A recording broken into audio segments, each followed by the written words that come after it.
Hello friends, समर्थ classes के online YouTube channel में आपका आज एक बार फिर से स्वागत है। अभी तक हमने मोल कंसेप्ट पे 3 लेक्चर पढ़ चुके हैं। आज हम चलते हैं मोल कंसेप्ट के चौथे लेक्चर की तरफ। तो हम आज मोल कंसेप्ट में क्या पढ़ने वाले हैं, आपको दिख रहा है density, molecular formula and empirical formula. ये 3 टॉपिक हम कवर करने वाले हैं। तो पहले आपको डेंसिटी का पता होना चाहिए, आप सबने पढ़ रखा होगा, फिर भी मैं एक बार फॉर्मूला लिख देता हूँ। डेंसिटी क्या होता है? मास पर यूनिट वॉल्यूम, तो mass divide by total volume. ठीक है, अब हम बात करेंगे, क्योंकि ये तो नॉर्मल टर्म है, आप सभी को पता लग गया, इसे हम बोलेंगे एब्सोल्यूट डेंसिटी। तो अब हम बात करेंगे रिलेटिव डेंसिटी की। अब रिलेटिव टर्म जहां आ गया, तो मैंने बोला हमेशा कि आपका जो भी होगा एक रेफरेंस के थ्रू होगा। रिलेटिव हमेशा एक रेफरेंस के थ्रू डिफाइन होता है। तो अब हम अकॉर्डिंग टू रेफरेंस उसे 2 पार्ट में डिवाइड करते हैं, specific density and vapour density. ठीक है, तो अगर हम रिलेटिव डेंसिटी को डिफाइन करेंगे तो क्या बोलेंगे? Absolute density of substance divide by absolute density of reference. भैया जो भी आपकी एब्सोल्यूट डेंसिटी है किसकी?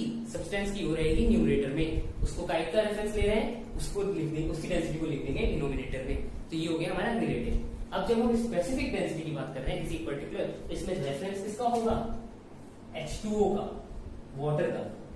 तो भैया इसके लिए आपको वाटर की डेंसिटी पता होनी चाहिए, क्योंकि ये आपको जनरली दी भी नहीं होती और बहुत इजी होती है, इसलिए हम इसे याद रख लेते हैं, जो कि होता है 1 ग्राम पर ml। ओके, तो यहाँ पे क्या हो जाएगा, हमारा सब्सटेंस ऊपर आ जाएगा और एब्सोल्यूट डेंसिटी ऑफ वाटर जो कि 1 ग्राम पर ml है वो नीचे आ जाएगी।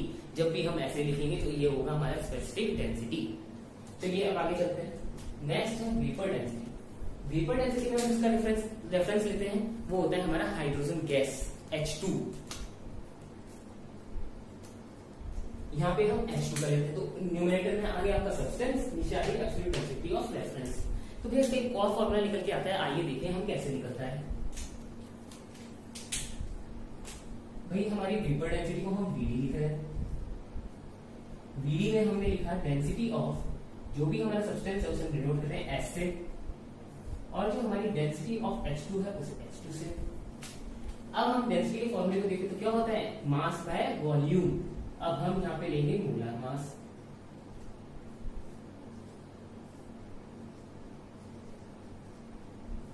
ठीक है, अगर हम सेम वॉल्यूम पे काम कर रहे हैं तो हम वॉल्यूम से वॉल्यूम काट सकते हैं। H2 का मास आपको पता है, मोलर मास हाइड्रोजन का होता है 1, तो H2 का कितना हो गया 2। तो वेपर डेंसिटी का जो एक फॉर्मूला निकल के आता है वो आता है molar mass of substance divide by 2। जब अब हम इसे ही यूज करेंगे, तो ये आप याद रखिए, कोई हार्ड नहीं है, सिंपली मोलर मास को 2 से डिवाइड कर देंगे तो हमारा क्या आ जाएगा? Vapour density. चलिए अब इस एक क्वेश्चन कर लेते हैं। देखिए क्वेश्चन में लिखा हुआ है, आप इसे रीड कीजिए, सॉल्व करने का ट्राई कीजिए, नहीं होगा तो मैं कर देता हूं। तो देखिए क्या बोल रहा है, हमें बोला गया vapour density of COX is 70। ये x क्या बोल रहा है, हमें ये नहीं पता कि x क्या है। x 1 भी हो सकता है, 2 भी हो सकता है, 3 भी हो सकता है। तो भाई x चेंज होगा तो हमारा क्या चेंज होगा? मोलर मास चेंज होगा, क्योंकि नंबर ऑफ एटम्स इंक्रीज हो जाएंगे। अगर 1 है तो 2, 2 है तो 4। तो इस जैसे जैसे आप इसे चेंज करेंगे उतने ही फैक्टर से हमारा मोलर मास चेंज हो जाएगा। लेकिन हमें क्या दिया हुआ है? Vapour density. हमने अब में भी क्या पढ़ा? वेपर डेंसिटी का फॉर्मूला क्या होता है? VD is equals to molar mass by 2। तो यहाँ पे हमें वेपर डेंसिटी दी हुई है 70, पुट करते वैल्यू m0 बाय 2। m0 क्या है? हमारा मोलर मास ऑफ सब्सटेंस। तो m0 क्या निकल के आया? 140। तो भैया 140 आ गया। अब हमें मोलर मास पता लग गया, तो अब हम x निकाल सकते हैं। देखिए कैसे निकालेंगे, ये आ गया हमारा मोलर मास। अब CO का अगर हम मान लीजिए अगर X1 है, या फिर हम नॉर्मली CO का निकाल रहे हैं तो कितना होगा मोलर मास? कार्बन का कितना होता है? 12, ऑक्सीजन का 16, टोटल 28। ठीक है, अब देखिए अगर X2 होगा तो 28 किससे मल्टीप्लाई हो जाएगा? 2 से, क्योंकि 2 कार्बन 2 ऑक्सीजन। 3 होगा तो किससे मल्टीप्लाई हो जाएगा? 28 3 से, 3 कार्बन 3 ऑक्सीजन। तो हम क्या लिख सकते हैं यहाँ पे? 28 into X is equals to 140। ठीक है, अब हम इसे डिवाइड कर दें तो हमारे पास x क्या आएगा? 140 बाय 28। तो अब आप इसे डिवाइड कर देंगे तो आपको मिलेगा कि आता है 5। तो आपकी x की वैल्यू क्या आ गई 5। देखा कितना इजी क्वेश्चन था। Vapour density question generally easy ही होंगे। तो चलिए अब हम नेक्स्ट टॉपिक को कवर करते हैं। होप आपको समझ आया हो। अब हमारा नेक्स्ट टॉपिक है मॉलिक्यूलर फॉर्मूला। अब मॉलिक्यूलर फॉर्मूला और एम्पिरिकल फॉर्मूला में क्या डिफरेंस होता है ये हमें देखना है। मॉलिक्यूलर फॉर्मूला अभी तक हम जो भी यूज कर रहे हैं CO2, H2O2, H2O2 hydrogen peroxide, H2O water, ये सब क्या है मॉलिक्यूलर फॉर्मूला। एक बार डेफिनेशन पढ़ लेते हैं। It is exact number of atom present in one molecule. कि भैया आपका जो एक सबसे सिंपलेस्ट यूनिट क्या होगी किसी की मॉलिक्यूल, उस मॉलिक्यूल की जो नंबर ऑफ एटम्स हैं एग्जैक्ट कितने हैं उसे हम बोलेंगे मॉलिक्यूलर फॉर्मूला। एग्जांपल लेते हैं। इसका एग्जांपल हो गया आपका H2O2 hydrogen peroxide. Hydrogen peroxide के एक मॉलिक्यूल में 2 हाइड्रोजन के एटम होंगे और 2 ही ऑक्सीजन के एटम होंगे। ये मॉलिक्यूलर फॉर्मूला है। एक और N2O4। ठीक है। अब अगर हम बात करें एम्पिरिकल फॉर्मूला, एम्पिरिकल फॉर्मूला क्या बोलता है, it gives simplest ratio of atom present in one molecule. भैया ये एग्जैक्ट नंबर नहीं बताता, ये सिंपलेस्ट रेशियो बताता है। सिंपलेस्ट रेशियो बोले तो अगर हम H2O2 का एम्पिरिकल फॉर्मूला लिखें तो ये लिखेगा HO। क्या लिखेगा HO। वहीं N2O4 की बात करेंगे तो ये लिखेगा NO2।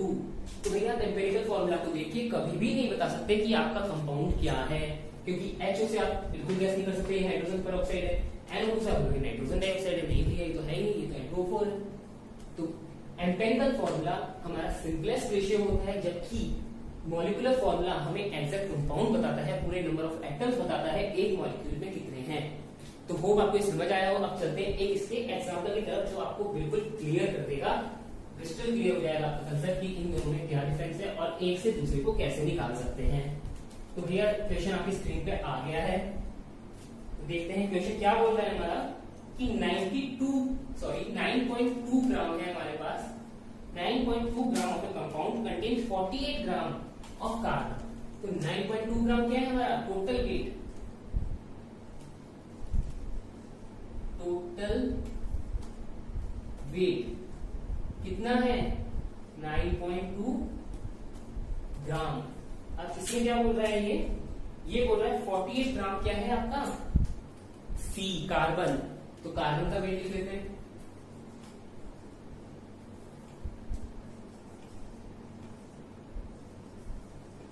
वेट ऑफ कार्बन क्या दे रखा है आपको 4.8 ग्राम। अब नेक्स्ट क्या बोल रहा है, नेक्स्ट बोल रहा है कि आपका 1.2 ग्राम क्या है हाइड्रोजन H।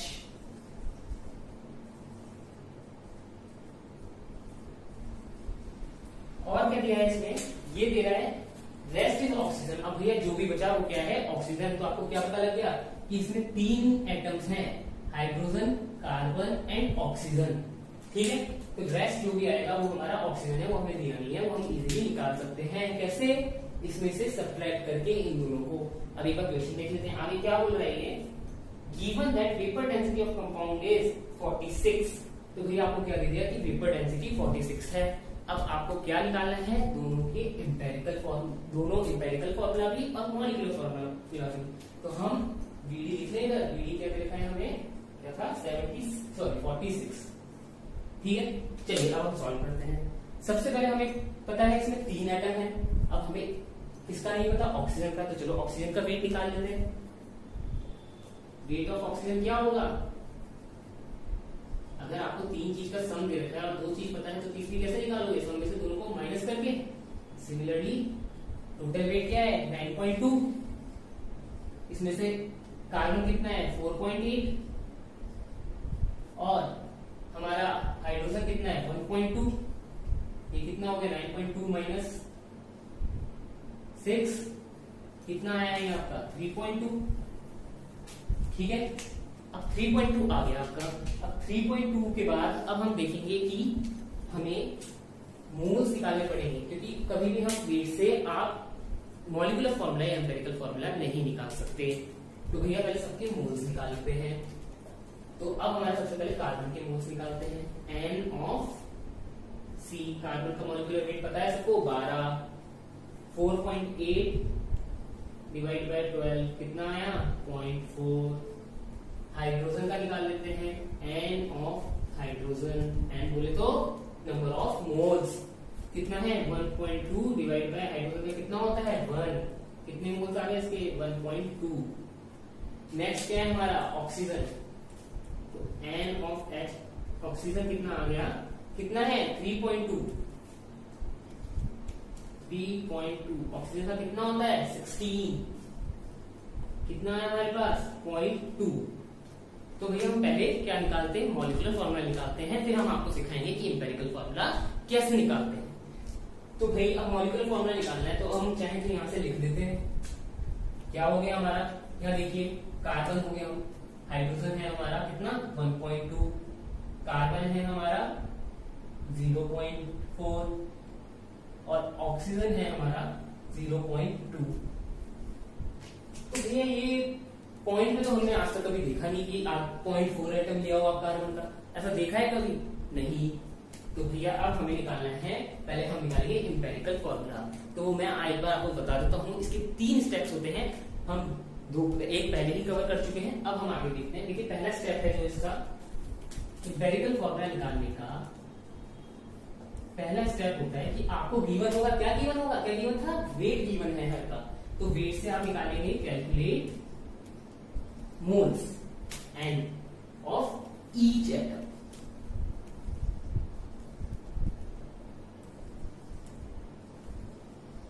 तो भैया आपने पहले एन निकाल लिया हर एटम का। अब आप क्या करेंगे, अब आप करेंगे जो भी सबसे कम है, जिसमें जिसकी भी वैल्यू सबसे कम है एन की, 3 एटम है मान लीजिए, सबसे कम क्या है 0.2, तो divide with the lowest value.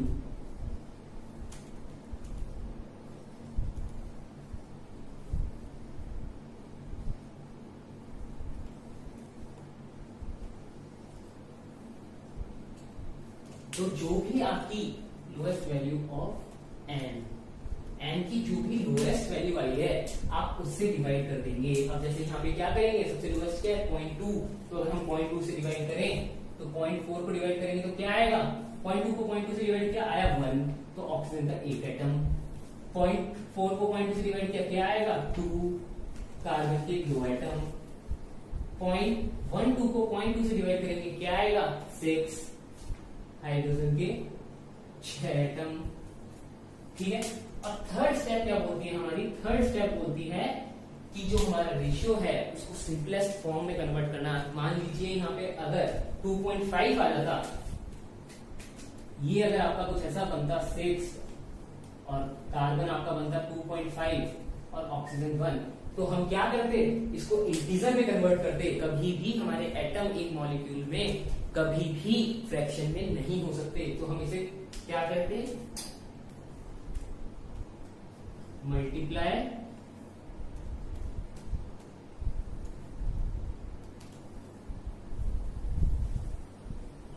with the lowest smallest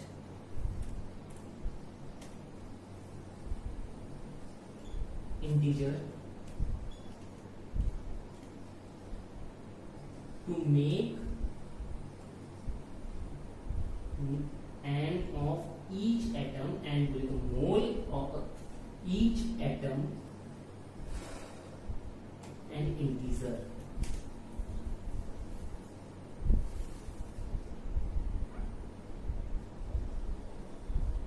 ठीक है, तो हमें क्या करना है, अगर ऐसा कुछ होता तो हम किससे मल्टीप्लाई करते 2 से, तो ये क्या बन जाता 2 से मल्टीप्लाई करते 6 को तो 12, 2.5 को 2 से करते तो 5 और 1 को 2 से करते तो 2, तो ये आ जाता आपका एम्पिरिकल फॉर्मूला। तो भैया एक तरीका और है कि आपने सही एम्पिरिकल फॉर्मूला निकाला है या नहीं निकाला, तो आप क्या कीजिए, चेक करने के लिए, क्रॉस चेक करने के लिए कि आपका एम्पिरिकल फॉर्मूला सही है या नहीं, जो भी आपके ये नीचे जितने भी हर एटम के आप नंबर काउंट कीजिए, और देखिए यहाँ पे 3 नंबर आए हैं 12, 5 एंड 2, तो आप इसका जीसीडी कैलकुलेट कीजिए। अगर जीसीडी 1 आता है तो आपका एम्पिरिकल फॉर्मूला बिल्कुल सही है, और आप वैसे भी देख के बता सकते हैं कि इनका जीसीडी 1 ही आने वाला है। 5 एक प्राइम नंबर है, ना वो 2 से डिवाइड होगा ना वो 12 से डिवाइड करेगा, तो आपका यहाँ पे जीसीडी आएगा 1। तो इसका मतलब क्या है, आपका एम्पिरिकल फॉर्मूला बिल्कुल सही है। तो चलिए अब चलते हैं हम वापस अपने क्वेश्चन की तरफ।